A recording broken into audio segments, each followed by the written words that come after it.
अमली गांव बेहद ही सुंदर गांव था, जहां के लोग मिलजुल कर रहा करते थे। इस गांव में एक स्कूल था जिसमें गांव के सभी बच्चे पढ़ने जाया करते। एक रोज उस स्कूल में पढ़ने वाली सीता, जो कि महज 12 साल की थी, वो काफी समय बाद स्कूल आती है। अरे ये नई बच्ची कौन है? अच्छा याद आया, सीता। इतने दिनों बाद स्कूल कैसे आना हुआ? या घर का रास्ता भूल गई थी तुम? एक तो ये ढंग से पढ़ाता नहीं है, ऊपर से कह रहा है तू स्कूल क्यों आई है? अभी बताता हूँ इसे। नहीं चिंटू, अपने टीचर के बारे में ऐसा नहीं कहते, और सच तो ये है कि मैं बहुत समय बाद स्कूल आई हूँ। क्या खुसर फुसर हो रही है? चलो जल्दी से अपनी बेंच पर खड़ी हो जाओ। लेकिन टीचर जी, सीता की तबीयत ठीक नहीं है, इसीलिए वो इतने दिनों बाद स्कूल आई है। अरे इसकी तबीयत ठीक नहीं थी तो स्कूल आई क्यों? और पढ़ने लिखने की भी क्या जरूरत? सावित्री काकी ने हेडमास्टर साहब को एप्लीकेशन दिया था कि सीता 20 दिनों की छुट्टी पर है, और आज वो 20 दिनों बाद आई है। तू बड़ी तारीफ कर रहा है सीता की, तुझसे क्या लेना देना है उसका? चलो अच्छा है, तेरे साथ कोई तो बेंच पर खड़ा होने वाला मिल गया। दोनों अपनी अपनी सीट पर खड़े हो जाओ और बाकी के बच्चों को जो काम दिया है वो पूरा करके लाए हो ना। भास्कर गांव के स्कूल के बच्चों को पढ़ाता कम और उनको डराता ज्यादा था, जिस वजह से भास्कर बच्चों को जो कहता बच्चे वो करते।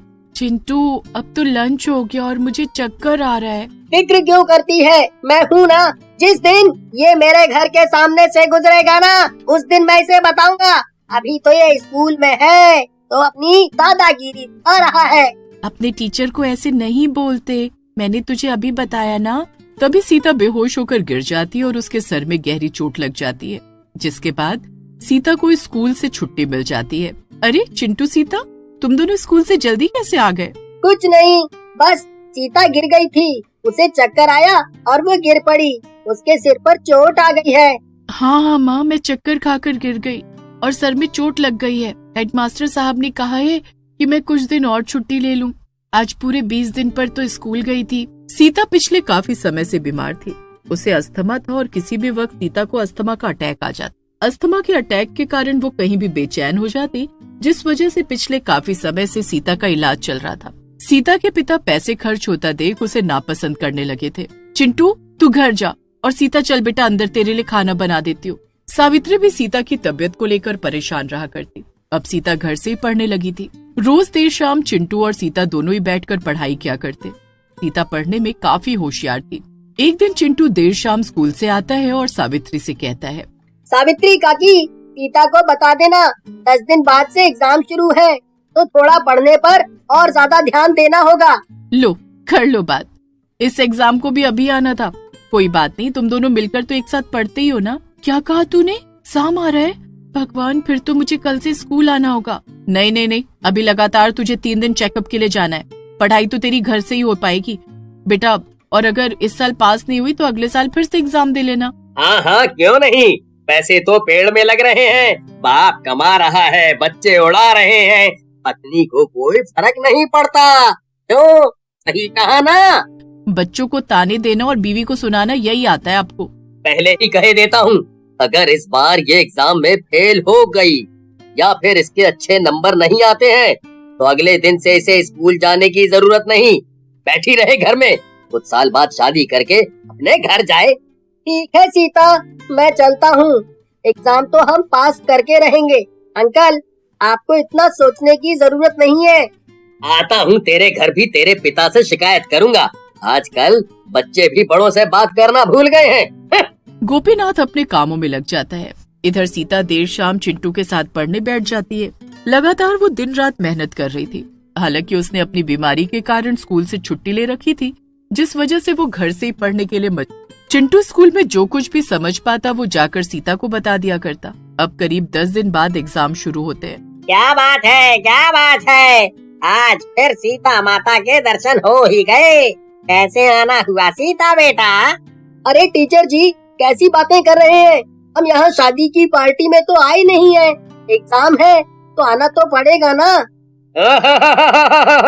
एग्जाम खत्म होने दो, उसके बाद मुर्गी देने वाला अंडा बनाऊंगा तुझे। बहुत बोलने लगा है। और हाँ, पूरे साल बेशक स्कूल ना आओ, लेकिन एग्जाम में आना जरूरी है। अगले साल भी एग्जाम आएंगे, उसमें हिस्सा ले लिया होता है। सीता अपने टीचर की कड़वी बातें सुनकर उसे नजरअंदाज करती है और एग्जाम देने बैठ जाती है। ये एग्जाम लगभग 5 से 6 दिन चलता है और उसके बाद सभी बच्चे निश्चिंत हो जाते हैं। अब इंतजार होता है तो 15 दिन बाद आने वाले एग्जाम के रिजल्ट का, जिसके लिए बच्चे इंतजार कर रहे थे। स्कूल के बीच में कुछ दिनों के लिए छुट्टी पड़ जाती है। चिंता न कर, माँ के साथ समय पर पहुँच जाऊंगी। अब अगले ही दिन सभी बच्चे स्कूल में पहुँचते हैं। और तो और उसमें से करीब 10 बच्चे फेल थे, जिसमें चिंटू और सीता का नाम भी था। सीता इस बात से काफी हैरान थी। नहीं माँ, ऐसा हो ही नहीं सकता। मैंने सारे क्वेश्चन के आंसर दिए थे। ये तो सरासर गलत है। अगर बच्चे कह रहे हैं कि उन्होंने अच्छे से एग्जाम दिया है तो दोबारा पेपर चेक होना चाहिए। सावित्री और बाकी के और भी लोग बहुत कोशिश करते हैं, लेकिन स्कूल वाले कोई सुनवाई नहीं लेते।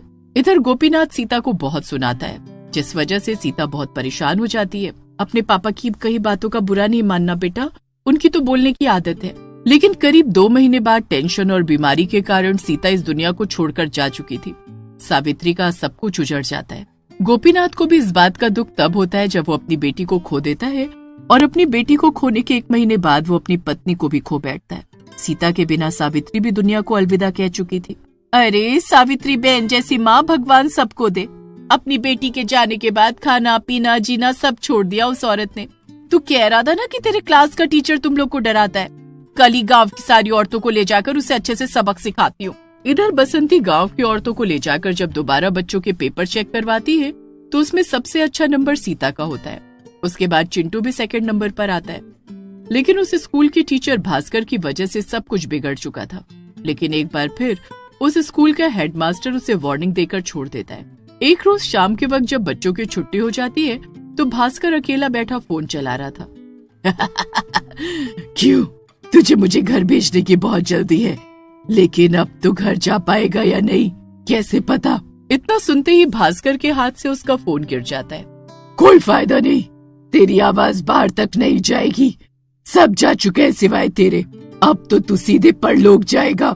देखो मुझे छोड़ दो, तुम जो कोई भी हो मुझे छोड़ दो। तुझे छोड़ तो दूंगी, लेकिन मेरी आत्मा को मुक्ति नहीं मिल पाएगी जब तक मैं तुझे तड़पा कर मार न दूं। तुझे पता है मैं कौन हूँ?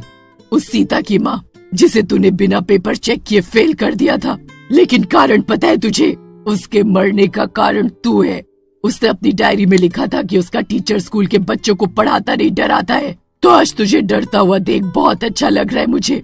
चलो जल्दी से ब्लैक बोर्ड पर जो कुछ मैंने कहा है अपने हाथों से लिख दो, वरना मजबूरन मुझे तुम्हें मार कर खुद ही ये सब लिखना होगा। भास्कर डरते डरते ब्लैक बोर्ड पर चुड़ैल की कही हुई बातें लिख देता है। वो बहुत डरा हुआ था, लेकिन कुछ कर नहीं सकता था। जैसे ही भास्कर बोर्ड पर चुड़ैल की कही हुई बात लिखता है, चुड़ैल उसे मार डालती है। और अगली सुबह जब स्कूल खुलता है तो लोग हैरान रह जाते हैं और गांव में ये बात आग की तरह फैल जाती है कि स्कूल के टीचर भास्कर ने खुदकुशी कर ली। भगवान इस टीचर की आत्मा को शांति दे। काम का ना काज का, दुश्मन अनाज का। जरूर इसे सावित्री काकी ने मारा होगा। मैंने उन्हें कल स्कूल में देखा था। क्या बड़बड़ा रहा है? चल अब घर, आज तेरी छुट्टी। उस दिन सारे बच्चों की छुट्टी हो जाती है और सबको यही लगता है कि सचमुच भास्कर ने आत्महत्या की है।